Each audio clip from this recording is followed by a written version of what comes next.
They met backstage after a quiet, invitation-only event in Los Angeles. The lights were dimmed, and most of the guests had already left. Elon stood by a table, sipping water, scanning his phone as if trying to detach from the moment. That's when Keanu Reeves approached him, not with fanfare, not even with words at first, just calm, steady presence. Keanu handed Elon a folded piece of paper. "This was given to me years ago," Keanu said softly, "when I thought everything around me was just noise." Elon raised an eyebrow, curious but cautious. He opened the note. It simply read, "God isn't far. You just stopped looking." Elon stood still. The room suddenly felt heavier.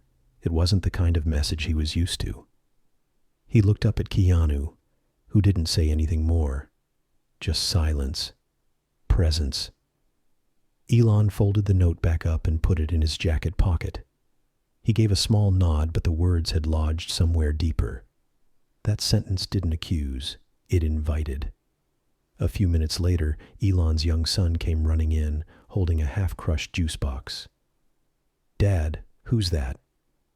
Elon glanced at Keanu, then back at his son. "This is Keanu. He's a friend." The boy looked at Keanu for a moment, and then asked a question that neither of them were ready for. "Do you think God gets lonely?" The room stilled again.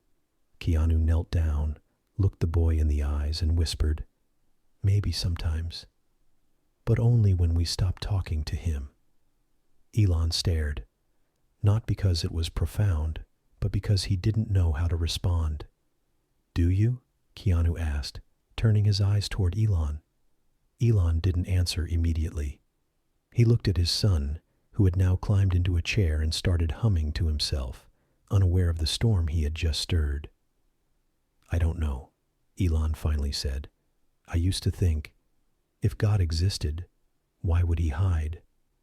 Keanu didn't smile. He just nodded slowly.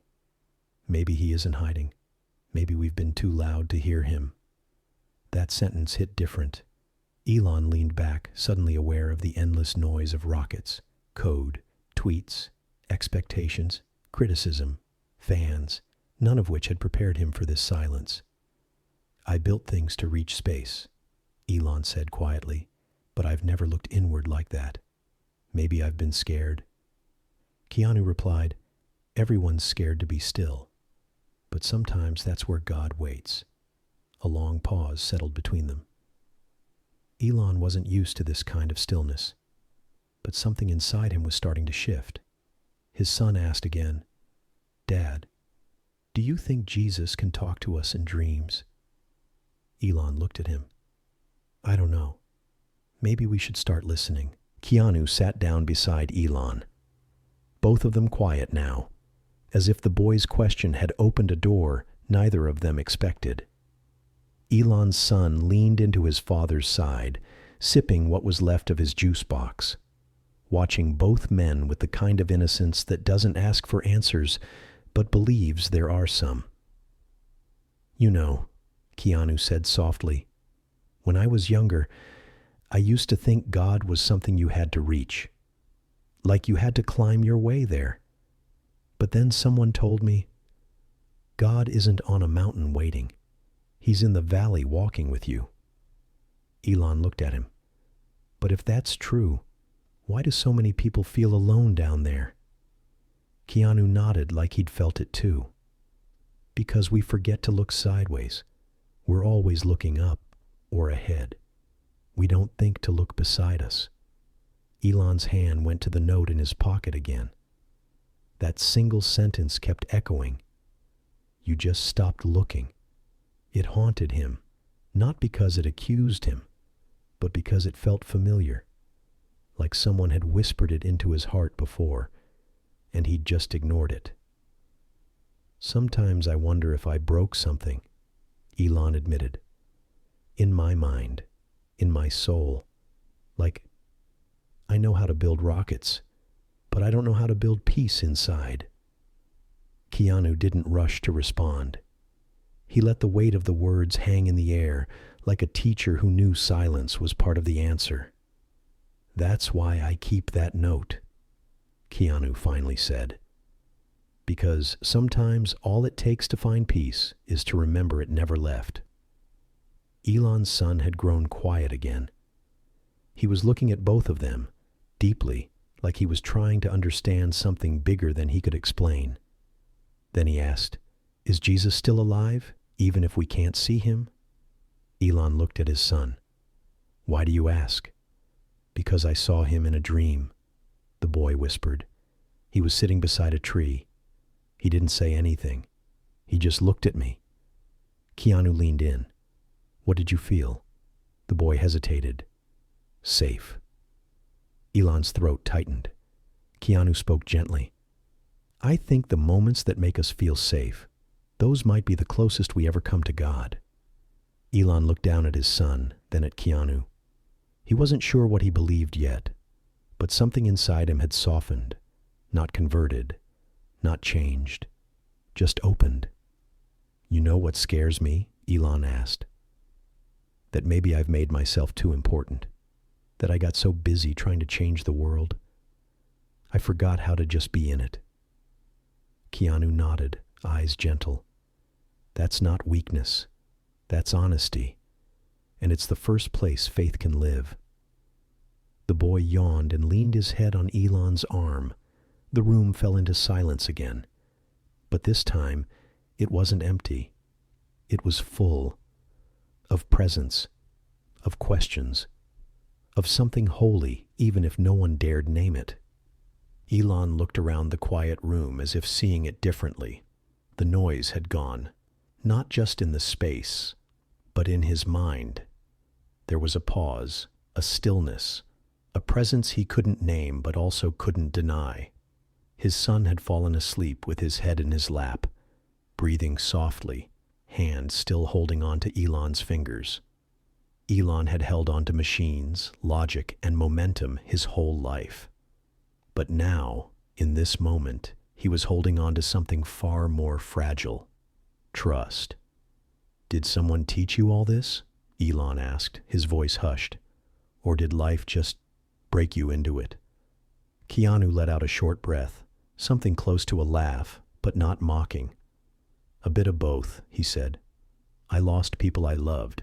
I lost parts of myself. And in the silence that followed, something whispered to me, not with words, just with presence." Elon leaned back and stared at the ceiling. "I've tried to engineer meaning. But meaning isn't something you build, is it?" Keanu shook his head. "It's something you notice." That struck Elon hard. He remembered being a boy, lying under the stars in South Africa, wondering who created all this, wondering why it felt so big, why he felt so small, and yet so seen.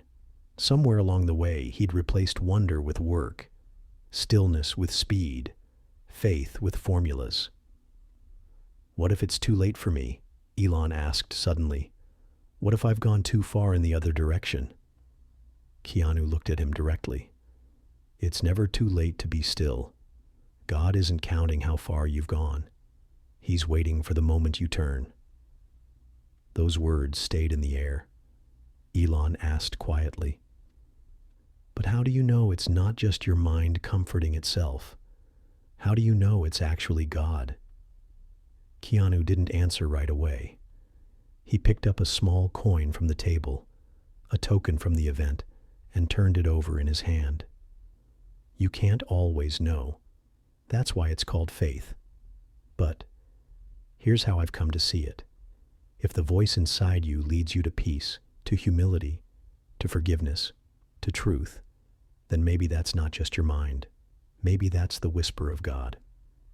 Elon looked down at his son again. He hadn't realized it, but he was stroking his boy's hair gently, like he was trying to remember how to be present. "My son believes more in 5 years than I have in 50, Elon said, his voice tight. "And he hasn't read a single book." Keanu smiled. "That's because children don't need proof. They only need presence." The sentence landed deep in Elon's heart. A kind of ache rose, longing maybe, regret possibly, but also something hopeful. I'm tired of being the smartest person in the room, Elon whispered. I want to learn how to be the quietest.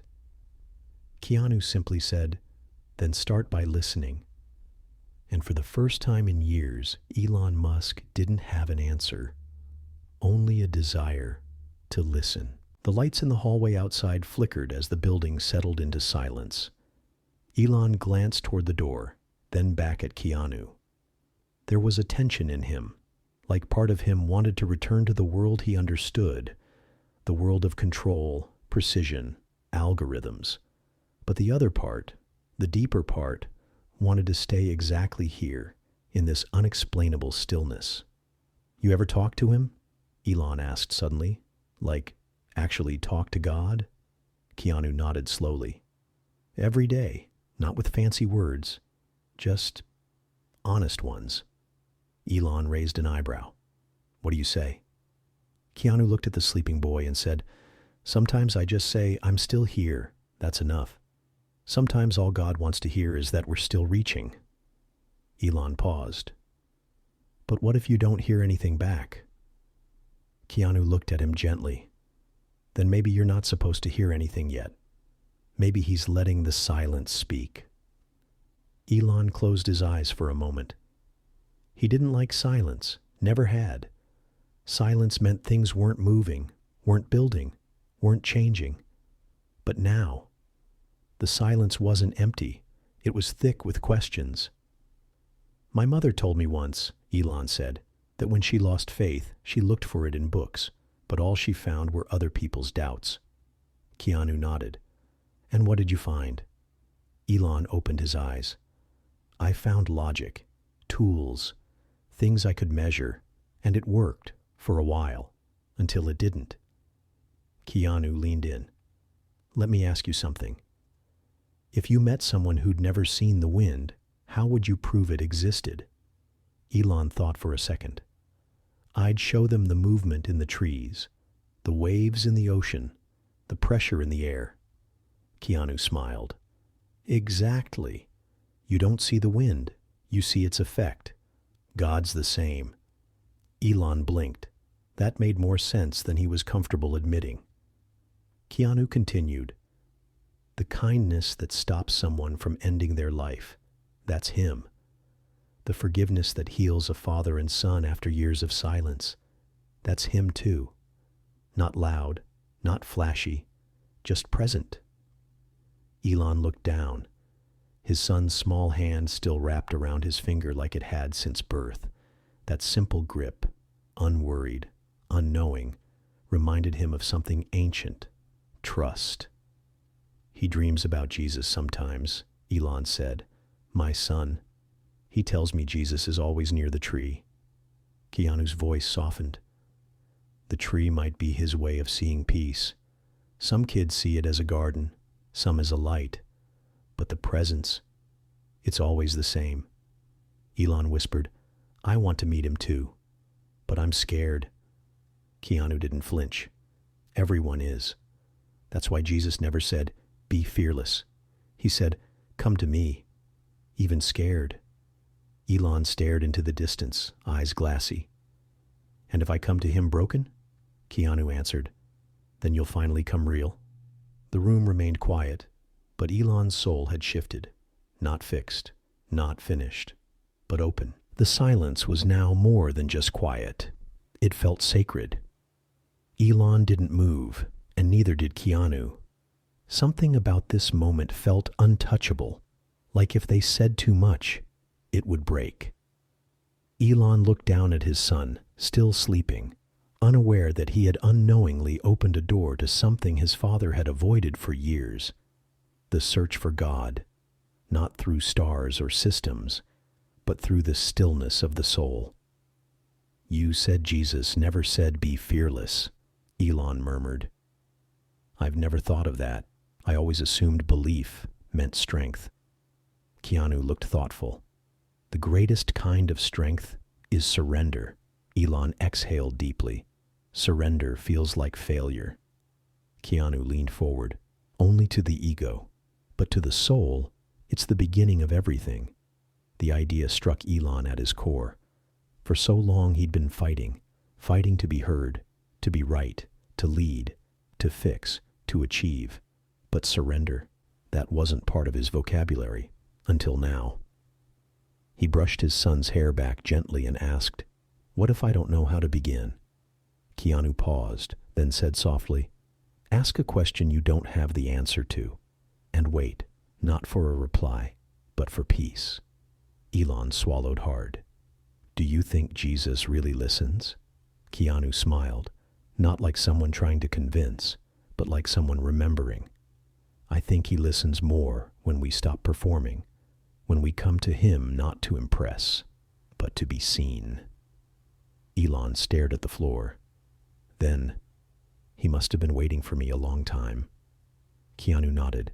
"He waits well." The weight of that truth pressed into Elon like gravity. For years he'd measured time in launches, deadlines, innovations. But this was a different kind of timing. A God who waits, not with impatience, but with love. His voice cracked as he asked, "What if I've said things before that dismissed him?" Keanu didn't flinch. He's not offended. He's a father. He understands pain before he hears blame. He listens beyond the noise. That word, father, settled deep in Elon's chest.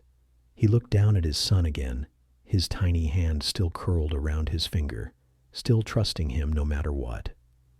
"I don't want him to grow up without knowing this," Elon whispered. "Not the rules, not the religion, but this, whatever this is." Keanu nodded. "Then start by living it. Children believe what they see before they believe what they hear." Elon's eyes misted. He had built empires, changed industries, reached beyond the earth. But here, in this quiet room, holding his son, he felt like he was finally touching something eternal. He looked at Keanu and said, "I don't know how to pray." Keanu smiled gently. "Then don't. Just speak. The heart doesn't need language. It just needs truth." Elon closed his eyes, and in the silence, without any words at all, something inside him whispered, "I'm still here." And maybe, just maybe, something sacred whispered back. The boy stirred, rubbing his eyes as he woke up slowly. Elon gently helped him sit up. "Did I miss anything?" the child mumbled, still half dreaming. Elon smiled, brushing a hand over his son's hair. "No, buddy. You brought everything." Keanu looked at the boy, then back at Elon, and said, "Sometimes God sends messages through the ones who don't even know they're speaking." The boy looked up at his father and asked, "Why are your eyes shiny?" Elon chuckled softly, then glanced at Keanu. "Because sometimes when something true hits you, your eyes tell the story before your mouth can." The boy leaned against Elon's chest. "I had another dream," he whispered. "Jesus was still sitting under the tree. But this time, he smiled at you." Elon froze. "At me?"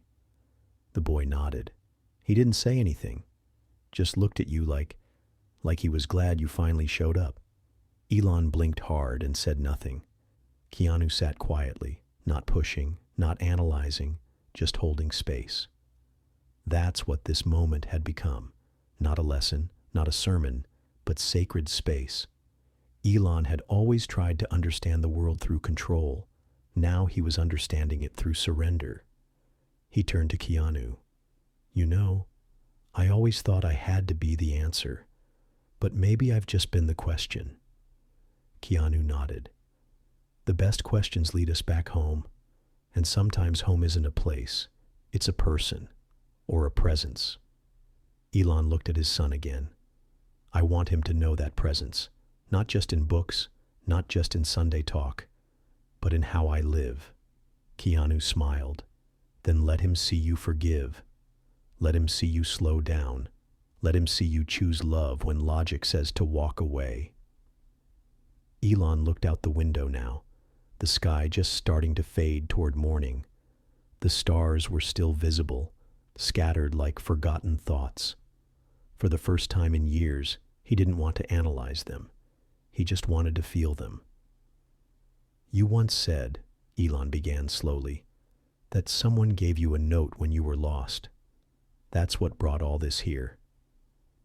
Keanu reached into his coat and pulled out a small, folded piece of paper. The same one. He handed it to Elon again. Elon opened it. God isn't far. You just stopped looking. He stared at the words, then back at Keanu, and this time he didn't feel haunted. He felt held. Keanu stood, gently patting the boy on the shoulder. Keep dreaming, he said softly. Then he looked at Elon, eyes full of peace. You don't need all the answers. You just need to stay willing to ask the right questions. Elon stood too. He held the note, then looked up at the stars. And for once in his life, he didn't feel like he needed to reach them. He just needed to be still. He whispered, more to himself than anyone else, I see you now. And somewhere in the silence, he knew he was seen too.